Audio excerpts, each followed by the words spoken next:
அளவில் சிறியவை, ஆனால் அதே சமயம் தொழில்நுட்ப ரீதியில் பலம் பொருந்தியவை. நீங்கள் பார்த்து கொண்டிருக்கின்ற புகைப்படம் கியூப் செட். மிகச்சிறிய கொளனி பெட்டி அளவிலான இத்தகைய கியூப் செட் வகைகள் செயற்கைக்கோள்கள் மாணவர்களின் கல்வி சார்ந்த பயன்பாட்டுக்காக பேராசிரியர் பப் ட்விக்ஸ் என்பவரால் 1999ஆம் ஆண்டு கண்டுபிடிக்கப்பட்டது. இந்த வகையான செயற்கைக்கோள்களினுள்ளே அதிக பொருட்களை பொருத்த முடியாது என்பதுதான் மிகப்பெரிய சவால். இதனால் அதன் வடிவமைப்பில் பொருட்களை சேர்ப்பதை தவிர்க்கும் கட்டாயம் ஏற்பட்டது என்று கூறுகின்றார் பப். செயற்கைக்கோள்களை விட இத்தகைய செயற்கைக்கோள்களை உருவாக்குதல் மற்றும் ஏவுதல் வேகமானது மற்றும் மலிவானது. தற்போது பல்கலைக்கழகங்கள், ஸ்டார்ட் அப் நிறுவனங்கள், அரசுகள் உருவாக்கிய நூற்றுக்கணக்கிலான கியூப் செட்கள் பூமியை வலம் வந்து கொண்டிருக்கின்றன. அப்படி உலகை மாற்ற முயற்சிக்கும் 6 விதமான ஆச்சரிய கியூப் செட் திட்டங்கள் குறித்து நாங்கள் உங்களுக்கு திரட்டி தருகின்றோம்.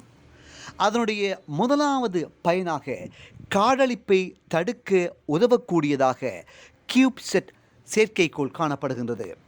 உலக அளவில் காடழிப்பை தடுக்க பிளானட் எனக்கூடிய செயற்கைக்கோள் நிறுவனத்துடன் நோர்வே அரசாங்கம் கூட்டுச் சேர்ந்துள்ளது.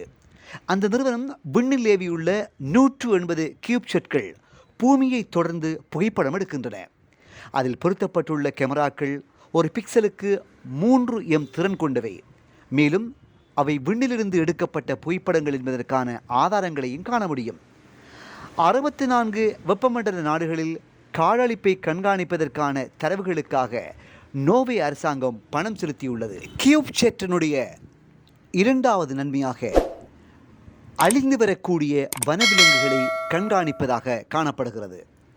கென்யா தேசிய பூங்காவில் பறவைகள் மற்றும் பாலூட்டிகளை கண்காணிப்பதற்காக இந்த ஆண்டின் துவக்கத்தில் இத்தாலி மற்றும் கென்யாவை சேர்ந்த மாணவர்கள் குழு வைல்ட் ட்ரக் கியூப் சிம்பா எனப்படக்கூடிய கியூப் செட்டை ஏவியது. மனித விலங்கு மோதல்கள் தொடர்ந்து நிகழ்கின்றன. உதாரணமாக யானைகள் விவசாய நிலங்களில் நுழைந்து பயிர்களை சேதப்படுத்துகின்றன. சில சமயங்களில் மனிதர்களையும் கொன்றுவிடுகின்றன என்கின்றார் நைரோபியை சேர்ந்த மாணவ பொறியியலாளர் டெனியல் கியரி. எனவே அவர்களுக்கு விலங்குகளின் நடமாட்டம் குறித்து முன்கூட்டியே தகவல் அளித்து உதவ நாங்கள் விரும்பினோம். இதன் மூலம் அந்த விலங்குகள் கிராமங்களில் நுழைவதற்கு முன்பே அவர்களால் தடுக்க முடியும். மேலும் அவர்கள் விலங்குகளுக்கு ரேடியோ டெக் பொருத்தவும் திட்டமிட்டுள்ளார்கள். இதன் மூலம் அவற்றின் இருப்பிடத்தையும் கடந்து விலங்குகளின் நடமாட்டத்தை கண்டறிய முடியும் என்றும் அவர்கள் நம்புகின்றார்கள். யானைகளை அவற்றின் தந்தங்களுக்காகவும் காண்டாமிருகங்களை அதன் கொம்புகளுக்காகவும் கென்யாவில் வேட்டையாடுவது பொதுவான பிரச்சனையாக உள்ளது.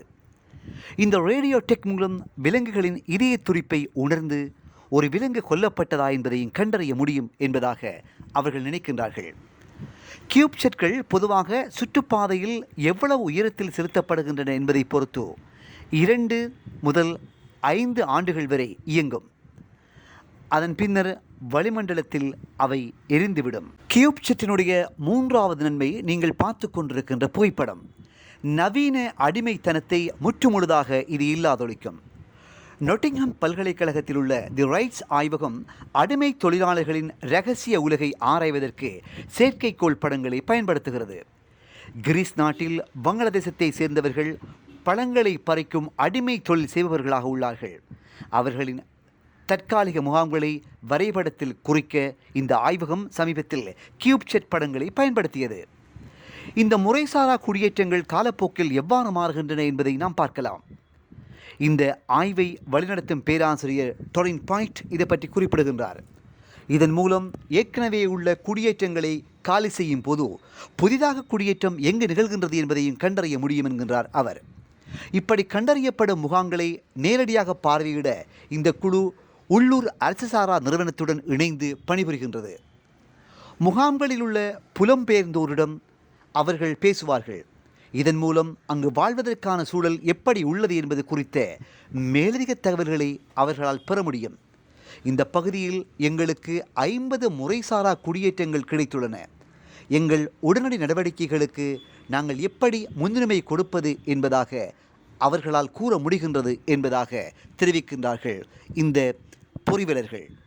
கியூப் செட்டினுடைய இன்னுமொரு முக்கியமான பணி விண்வெளி கழிவுகளை அகற்றுவதை புகைப்படம் எடுப்பது. ரஷ்யா சமீபத்தில் தனது பழைய உளவு செயற்கைக்கோள் ஒன்றின் மீது ஏவுகணை சோதனை நடத்தியது. சர்வதேச அரங்கில் பெரும் சீற்றத்தையும் இது கிளப்பியது. இதனால் தாழ்புவி வட்டப்பாதையில் ஆயிரக்கணக்கான விண்வெளி குப்பைகள் சுற்றி வருகின்றன. செயலிழந்த செயற்கைக்கோள்கள் முதல் ராக்கெட்டுகள் வரை பூமியை சுற்றி வரும்போது உருவான கிட்டத்தட்ட 30,000 துண்டுகள் அடங்கிய விண்வெளி கழிவுகள் கண்காணிக்கப்படுகின்றன. எனினும் கண்காணிக்கப்பட முடியாத அளவுக்கு மிகச்சிறிய அளவிலான விண்வெளி கழிவுகள் உள்ளன. அவை அளவில் சிறிதாக இருந்தாலும் விண்கலத்தில் உள்ள செயற்கைக்கோள்கள் அல்லது விண்வெளி வீரர்களின் பாதுகாப்பை அச்சுறுத்தும் அளவுக்கு பெரியவை. விண்வெளியில் உள்ள குப்பைகளை அகற்றுவதில் நிறைய சிக்கல்கள் உள்ளன. குறிப்பாக அவை எந்த நாடுகளை சேர்ந்தவை என்பதில் குழப்பம் நிலவுகிறது.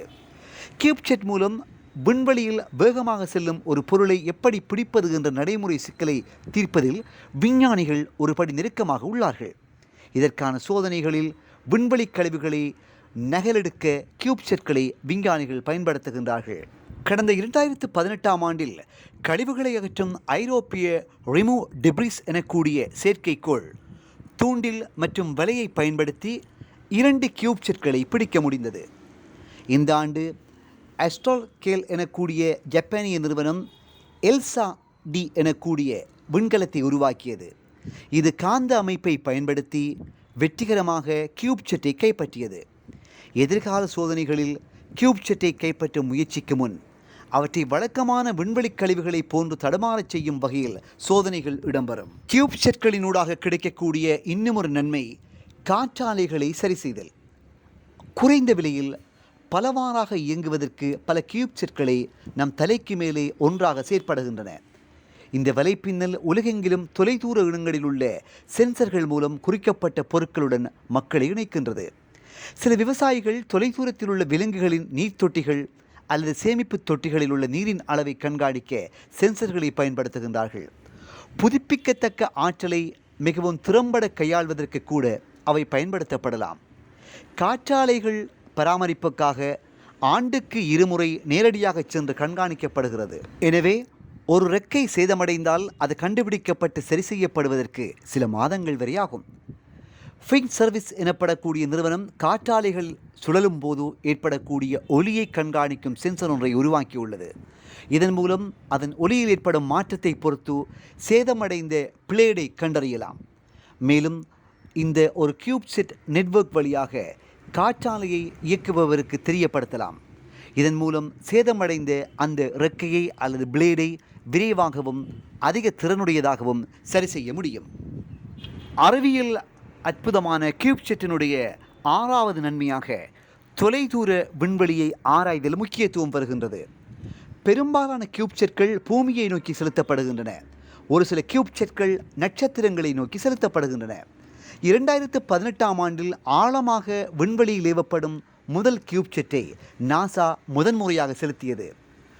மார்க்கோ பி இன்சைட் லேண்டரிலிருந்து செவ்வாய் கிரகத்தில் முக்கிய தகவல்களை அந்த கியூப்செட் அனுப்பியது. அடுத்த ஆண்டு நாசா தனது ஆர்டெமிஸ் எனக்கூடிய 1 ராக்கெட்டில் 10 கியூப்செட்களை அனுப்ப திட்டமிட்டுள்ளது.